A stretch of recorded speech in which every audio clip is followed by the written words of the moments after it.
Nascido em 25 de setembro de 1975, no município de Cachoeira do Sul, Marlon Arator Santos da Rosa é solteiro e tem um filho de 18 anos, Marlon Oliveira da Rosa. É formado em teologia, marketing, comércio exterior e ciência política e tem especializações em biotecnologia e negócio agrícola. E cursa especialização em perícia ambiental, grafologia e balística e perito de cenas de crime. Mas foi na Escola Municipal São José, na Porteira 7, interior de Cachoeira, que Marlon iniciou os estudos. Eu fui professora do Marlon nas séries iniciais e ele sempre foi um menino muito tranquilo, muito calmo, mas sempre muito participativo, muito investigativo. Ele sempre gostava de saber das novidades e sempre ia além daquilo que a gente propunha para ele. Eu me recordo depois, quando ele foi meu aluno novamente nas séries finais, um dia ele me trazia um texto, eu disse para ele: Marlon, esse texto não está muito legal. Tu tem capacidade de fazer coisa melhor.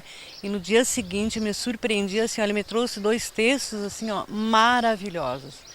Mas aí a gente já via assim, a grandiosidade que o Marlon tinha já lá quando menino. Ele me ajudava muito nas atividades que nós fazíamos. Ele, naquela época, ele já era líder e a nossa biblioteca na escola ela era pequena, mas ele sempre procurava ler todos os livros, todas as novidades, né? Tanto que hoje ele é escritor, né? Do qual me orgulho muito. Ai, desculpa, mas é muito emocionante. De ver assim, meu aluninho, que eu via lá fora, andando de bicicleta, e de ver ele hoje, assim, presidente da Assembleia, meu Deus do céu, isso é uma glória, é um orgulho muito grande. Segundo filho de Arlindo Silva da Rosa e Delza Santos, Marlon é muito apegado aos 2 irmãos e, mesmo com a perda dos pais, estão juntos em todas as situações. Nossa infância foi uma infância bem humilde, uma infância, a mãe trabalhando em casa, o pai era funcionário público, mas naquela época difícil.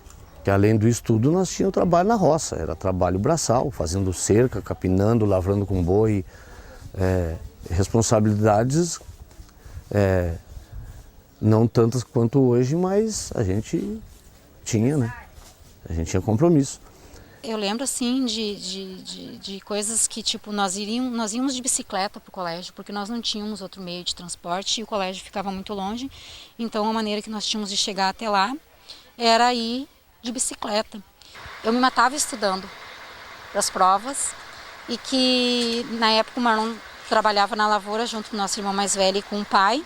Ele não tinha tempo de estudar porque nós estudávamos de tarde e quando ele chegava meio-dia era só para almoçar mesmo, tomar um banho e ir para o colégio. Então ele não tinha tempo de estudar, mas incrivelmente ele chegava lá e ele ia muito bem nas provas. Ele sempre foi uma pessoa muito sábia, desde criança ele já mostrava que ele era diferente, que ele tinha um potencial muito grande. Na época ele fazia algumas coisas que tu não dava bola, todo mundo brincando, né? Por exemplo, tu grudar uma taquara nele, a taquara quebra, não chega nele. Tu sai caminhando com um guarda-chuva e ele do teu lado não se molhar. Eu lembro de uma pessoa idosa que tinha e o Marlon sempre dizia que ia benzer ela. E de tanto ele dizer que ia benzer ela e tocar na perna dela, no joelho dela, uma vez ela disse assim: eu acho que o Marlon me benzeu mesmo, porque eu não sinto mais essa dor. Apesar de ser uma infância humilde, apertada às vezes aí, era tranquila, todo mundo com saúde, né? Até que uma certa época a gente levou um choque, né? Nossa mãe teve um problema de saúde grave. Nos pegou assim de surpresa, nossa mãe ficou 2 anos sofrendo bastante e eu, o meu irmão mais velho e o Marlon, a gente se sentia impotente porque a gente se sentia assim, tantas pessoas vêm buscar um recurso e a gente não conseguiu esse recurso para nossa mãe, porque tem coisas que às vezes fogem tanto da alçada médica quanto da alçada da espiritualidade também. Depois da morte da nossa mãe, mesmo eu sendo a irmã mais nova, mas por ser a única mulher, hoje eu não vejo mais o Marlon como se fosse só meu irmão. Então hoje eu me sinto nessa responsabilidade também de mãe. No Centro Mediúnico Marlon Santos, em Cachoeira do Sul, é o Dr. Richard Duanes Stan, conhecido como Dr. Ricardo. Marlon chega mais ou menos 6 horas da manhã, quando inúmeras pessoas já estão à espera no local. No sábado, 15 de dezembro de 2017, último dia de atendimento do ano, aproximadamente 6.000 pessoas vieram em busca de cura. São delegações de 81 ônibus e também comitivas de carro, oriundas dos mais diversos lugares do estado e de fora também. Às 5 da manhã, abre-se a porta e os pacientes começam a entrar. Logo na entrada, um quarto grande com 150 macas. Na sequência, os primeiros da fila ocupam os 1.000 assentos dentro do auditório fechado. Marlon vai até a sala de orientação, onde seus auxiliares se preparam para atuar. Atualmente, cerca de 1.000 voluntários ajudam no centro. Ele fala da responsabilidade de cada um, observando que o trabalho, que tem característica religiosa, precisa fluir. E mesmo que cada pessoa julgue que o seu problema é maior que o das outras, independente do tempo, todas são atendidas. Agir com humildade é a palavra de ordem. Marlon começa a palestra ao público e, na sequência, se prepara para os atendimentos. Lá fora, os demais podem acompanhar através da TV, já que tudo é transmitido ao vivo. Tanto os auxiliares como os que procuram atendimento são pessoas das mais diversas classes sociais, gêneros, religiões e profissões. Pessoas públicas ou anônimas, mas todas se tratam como irmãos. Conheci ele por intermédio de um sobrinho meu, ele estava no quartel ainda. Aí ele foi lá em casa, eu dei uma mesinha para ele começar a trabalhar e nós ficamos amigos até hoje. Ele é aquele cara que ele pode ser entendido como a pessoa que se doa às outras pessoas pelo trabalho que ele desenvolve aqui. Que são 8,5 milhões de pessoas, são 24 anos de atendimento. E ele é uma pessoa que ele se dedica a atender as pessoas que procuram esse trabalho mediúnico. Ele não tem horário. Um dia que nem hoje, ele vai sair daqui virando a madrugada de domingo. Porque ele não vai parar para comer, ele não vai parar para ir ao banheiro, ele não vai parar. Ele só vai parar quando atender a última pessoa que estiver ali dentro. O clima de paz impera dentro e fora do centro. E as pessoas não se importam em esperar pelo atendimento do Dr. Ricardo, como o marido da dona Jaqueline. Ele estava desde julho com problema na perna e aí não conseguia caminhar mais. E foi constatado um osteoma osteoide, que era um tumorzinho no osso da perna. A partir das cirurgias que foram feitas aqui, ele voltou a caminhar, voltou a trabalhar. Não sente mais dor, porque ele estava tomando medicação forte, a medicação não estava fazendo efeito. E aí, através do atendimento aqui, ele voltou a caminhar, a trabalhar e tá bem agora. Eu tive um problema no seio e eu estou praticamente curada através da ajuda dele, do Dr. Ricardo. Ele fez a cirurgia no meu seio e fez um isolamento para não entrar, para não se espalhar. E está dando tudo certo, porque o meu médico mesmo disse que não sabe, que não sabe como que eu estou suportando tudo e que tudo está dando tão certo, mas eu sei por quê. É através do Dr. Ricardo, da Mediunidade. Eu tive um tumor no olho esquerdo e depois, 3 anos depois, tive metástase hepática e estou tratando isso. Eu tive hernia de disco, que ajudou muito quando eu vim fazer, mudou da água para o vinho. E hoje eu estou com uma lesão no pé que eu vim ver se eu consigo atendimento também. Mas hoje já estava ajudando já estava auxiliando o Dr. Ricardo. Eu estava iluminando a cirurgia, ajudando nos instrumentos, só isso. Seria só isso, né? Auxiliando e alcançando instrumentos cirúrgicos, né? Para o procedimento. Eu vim trazer meu sobrinho neto que tinha síndrome de Down e fui levado lá para dentro e o Dr. Ricardo acabou me convidando na hora para mim fazer parte dos trabalhos desta casa E eu vim trazer o meu sobrinho, mas na verdade depois eu compreendi que ele foi o motivo para mim ser trazido aqui. E desde então eu tenho estado aqui em todas as minhas folgas na minha atividade musical, né? O fato de estar aqui e poder usar aquilo que eu sou em benefício do próximo, por bondade do Dr. Ricardo e do Marlon, isso aqui não se mensura em qualquer outro valor que não seja um valor imenso espiritual, de transformação humana. A medicina tradicional não consegue explicar os procedimentos, a grande maioria dos procedimentos que o Dr. Ricardo faz. Aqui a entidade faz, porque é totalmente diferente. Eu acho ele fantástico, eu acho ele dedicado ao bem comum. Claro, começando pela saúde e o bem comum. Esse é o foco do bem-estar, da vida dele, da atividade dele. Eu admiro ele muito por isso.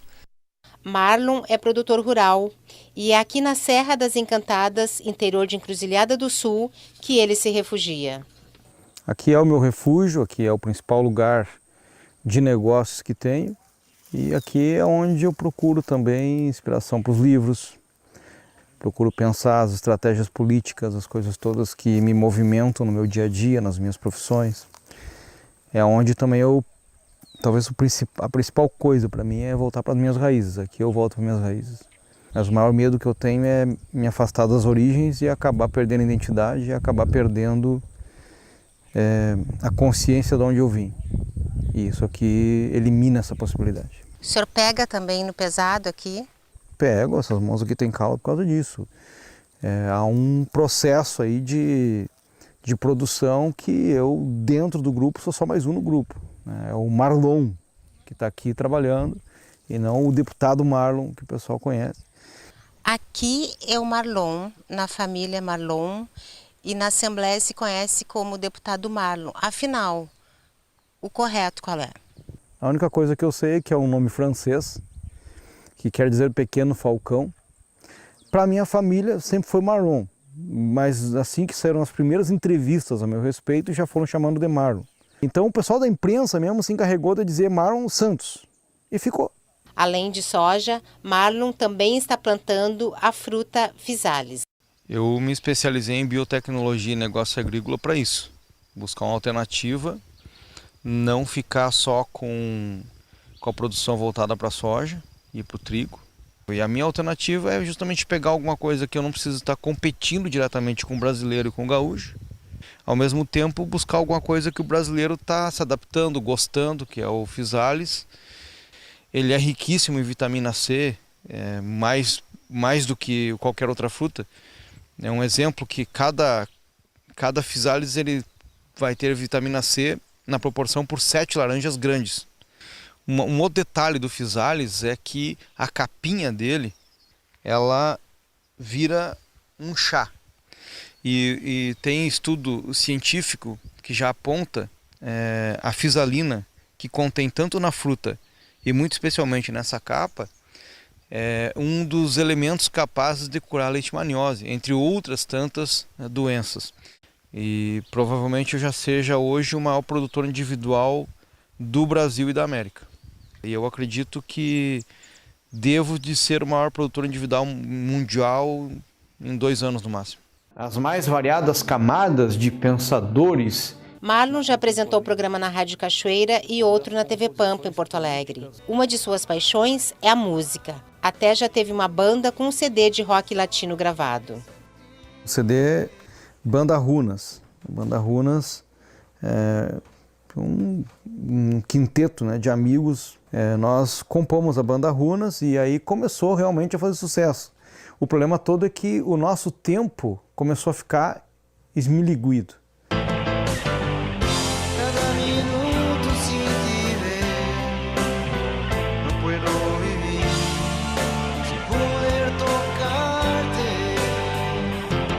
Essa coisa toda ficou muito difícil. Então a banda acabou parando. Não houve assim, um término da banda, a gente muitas vezes se reúne, inclusive, mas não tem aquela condição da gente fazer os treinos que são necessários para poder encarar shows e tal. O parlamentar valoriza a arte e, sobretudo, artistas locais. Não fica um dia sem ler, nem que sejam 5 páginas de um livro. As obras fazem parte da sua rotina. 5.000 volumes. Tem mais já, tem bem mais, porque esse ano eu ganhei muito livro, comprei muito livro. É um dos grandes investimentos da minha vida. Mas eu tenho livro em todo lugar. Eu tenho livro na minha cama, eu tenho livro em cima da geladeira, como você está vendo, na escada, eu tenho livro embaixo da escada, eu tenho livro no carro, embaixo do banco do carro. Esses dias eu fui trocar pneu e aí tive que esperar o mecânico e tinha um livro, graças a Deus, que se eu não tivesse o livro... aí eu terminei de ler o livro, mas deu a caso de eu estar na frente de um cemitério. E aí o cemitério para mim sempre é um livro. Eu sou apaixonado por arte funerária, inclusive eu tenho muito livro de arte funerária. O cemitério, tu entra nele e não tem melhor livro que um cemitério.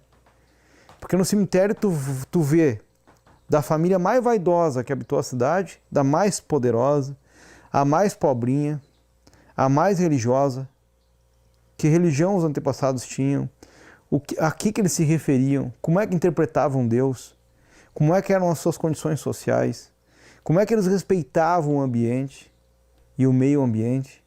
Eu cheguei para visitar um cemitério entre São Francisco de Assis e Nova Esperança do Sul.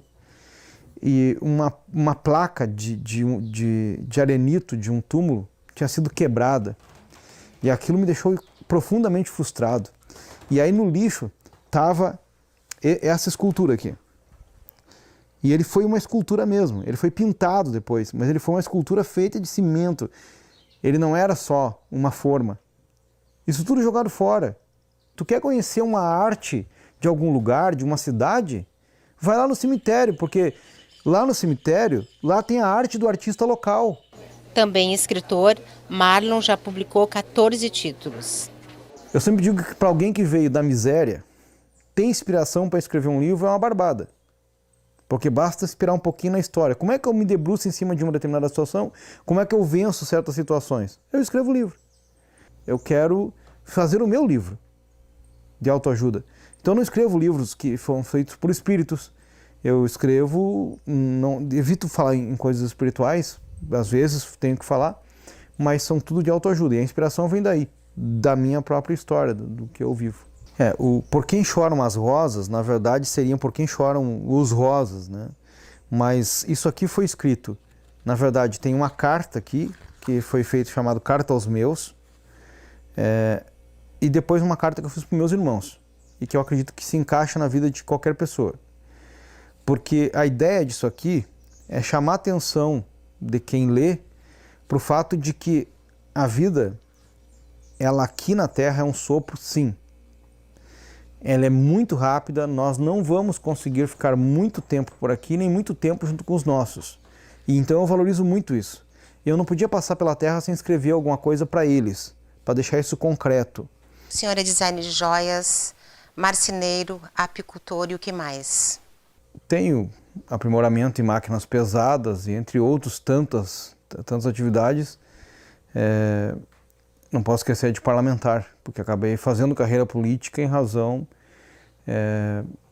de uma necessidade. No primeiro momento foi para defender as questões do Centro Mediúnico, porque são bandeiras que a sociedade não refuta, mas poucas autoridades reconhecem. Aí eu acreditei que a política seria importante para isso, até porque as primeiras perseguições do Centro Mediúnico foram políticas. E embora eu não traga isso como estampa política, houve sim um respeito maior por parte da mediunidade em razão disso. Marlon Santos começou na política em 1999, sendo eleito vereador pelo PFL no ano seguinte em Cachoeira do Sul, com 1.826 votos. Em 2002, foi eleito deputado estadual com 32.845 votos pelo mesmo partido e tomou posse em 31 de janeiro de 2003. Eleito prefeito de Cachoeira do Sul em 2004, renunciou ao mandato para assumir o comando do município em 1º de janeiro de 2005. Em 2010, foi eleito suplente da bancada do PDT com 33.174 votos.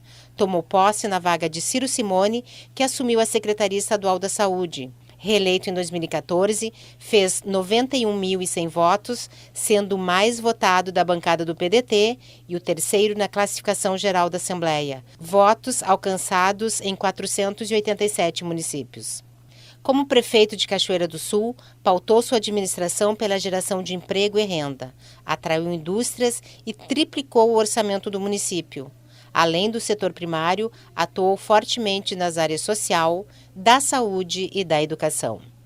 A cidade até hoje se lembra de que a industrialização de Cachoeira recomeçou no governo Marlon Santos. Ele criou polos educacionais e polos industriais. Nós temos aqui na indústria a Granol, essa grande indústria que é a produção de biodiesel em Cachoeira do Sul, inédita também no interior do estado, e isso aí fez com que a cidade crescesse em número de empregos, em qualidade de vida e também no retorno de impostos para a nossa cidade. É uma figura internacional. Isso aí faz com que o município fique orgulhoso, o município todo fica muito contente porque gira o comércio de Cachoeira do Sul.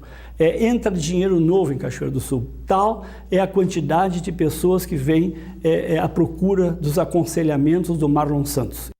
Na Assembleia, Marlon integrou várias comissões. Presidiu a Comissão de Finanças, Planejamento, Fiscalização e Controle e foi escolhido relator do Orçamento do Estado mais de uma vez, priorizando a harmonia de interesse das bancadas na apresentação de emendas ao orçamento.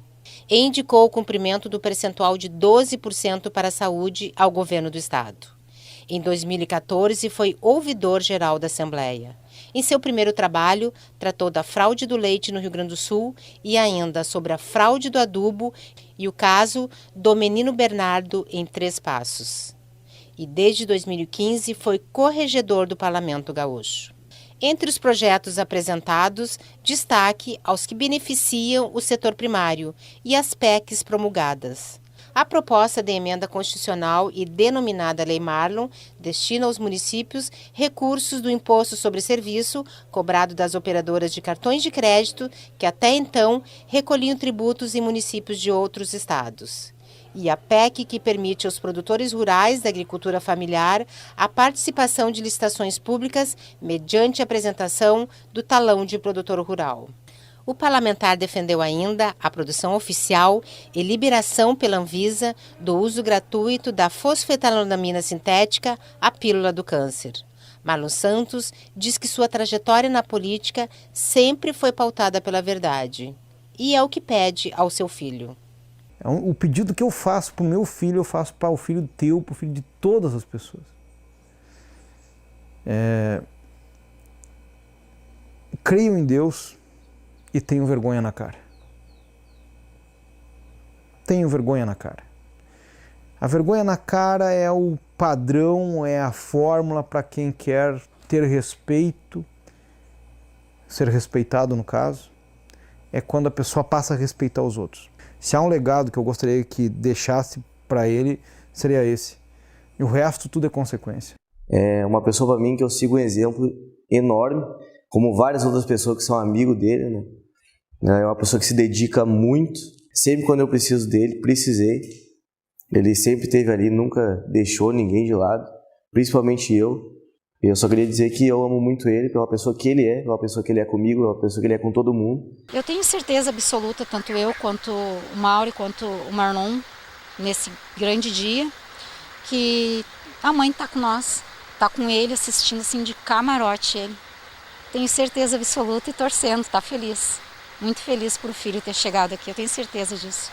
Eu encaro que tenho uma família como tenho, mas a minha instituição familiar, sim, eu quero montar, estou começando a montar e daqui para frente isso vai ser uma realidade.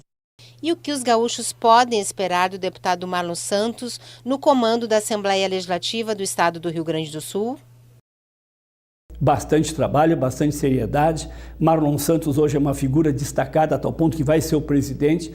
Ele é hoje o corregedor da Assembleia, onde tem bastante problemas. Ele resolveu sempre com bastante denodo, com bastante firmeza, com bastante, eu já disse isso, com bastante vigor e com muita seriedade. A população e o Estado do Rio Grande do Sul pode esperar. Nós vamos ter um grande homem como presidente da Assembleia.